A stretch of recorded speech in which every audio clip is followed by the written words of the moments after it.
So, I spoke to you guys recently about the Philippines, and that video specifically was about earthquakes. It was about an upcoming earthquake that is going to happen in the next few months or next few years. I don't know the exact timeline. All I know is that there is going to be a huge earthquake, and it's going to be off the Richter scale, right? It's not going to be a magnitude 9, it's not going to be an 8, it's going to be off the scale, right? It's going to be something that they can't even measure. So yeah. But yeah, recently it came to my awareness that there has been a major typhoon in the Philippines. And as I said to you before, right, I said to you before in the video that you should be evacuating the Philippines.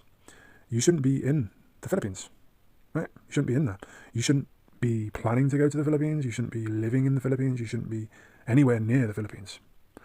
The Philippines is the number one place for natural disasters, right? That should tell you everything you need to know about the Philippines, right? For you religious people out there, if you've read the religious texts, right? If you're familiar with scripture, you will know that it is in the religious scripture that it talks about when you go against nature, nature will punish you, right? They use the word God, but God is translated to nature. God means nature, right? Nature. So that's the true word is nature. That's what you talk about, natural and natural disasters, and what's natural, what's unnatural. So this is what you're dealing with here. You're dealing with your supposed God, right? You call it God, right? You religious people and you religious texts. I'm not hating on you. All I'm saying is that's what it is, right? Nature, natural. So in the Philippines, you have a bunch of transsexuals, she-males, femboys, transvestites, cross-dressers, people that are going against nature, right? What's natural, right? You have a balancing act, right? And because women are becoming more masculine, the men are becoming more feminine, right? We all have feminine traits, right? We all have masculine traits, but it's about balancing those. It's about not becoming extreme with one or the other. Now, yeah, and that's what you have in the Philippines, right? That's what you have in the Philippines. You also have it in Thailand as well, and Thailand has a lot of flooding. Thailand also has earthquakes. So again, you religious people that are familiar with this, with the scripture, you should know. You should know what's happening, right? Nature is intelligent. Nature has an intelligence, right? It's calculated. It's cold. It makes decisions based upon what's going on in the environment, based upon imbalances. Right? The Philippines has a lot of prostitution, has a lot of corruption, right? More than anywhere else in the world, actually. Has a lot, a lot. And I'm not going to go into those, but you can research yourself if you're so inclined to. But yeah, Philippines is not a place to be. It's not a place to be, right? If you're looking to move to another country, maybe Vietnam would be a better option, right? I've heard good things about Vietnam. They also have like a wealthy place in Vietnam, which probably would be a better option than the Philippines. There's also Korea.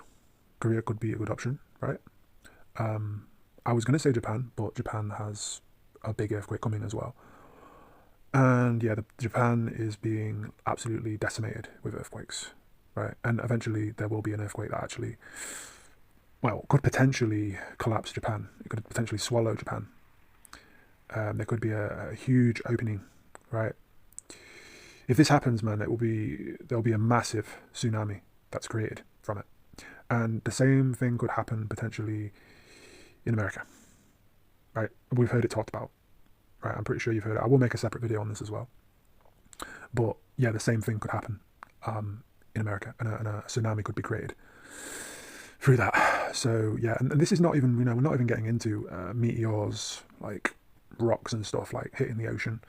There is potential for that in the future as well. So yeah, there is potential hazards, right? And living near coastlines is not recommended at the moment, right? And especially if you're living in the Philippines. Especially if you're living in the Philippines. Because if you're living in the Philippines and you're living on one of those like coastal towns, those little coastal towns, you like them because they're cheap, right? Affordable, that's the word that you use, right? Inexpensive, everything's just like bargain, right? You get a bargain. But you don't realize that you're at risk, right? You're playing Russian roulette with your life if you live on one of those coastal towns.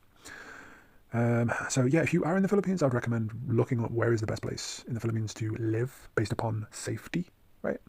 Because Philippines also has terrorists as well. Like that's another thing as well. You can't get to certain places because there's terrorists. Um, yeah, you could potentially get killed or kidnapped in certain places. There is police, corrupt police as well, that could potentially try to set you up and say you had drugs and you can get sent to prison. Um, yeah, I heard a story recently about a basketball player from America. He's in the Philippines. It might have been Philippines, it might have been Thailand, it might have been another place, but it's one of these places, around there. It could have been Cambodia, it could be Vietnam, it could be, those kind of regions around there, around that areas.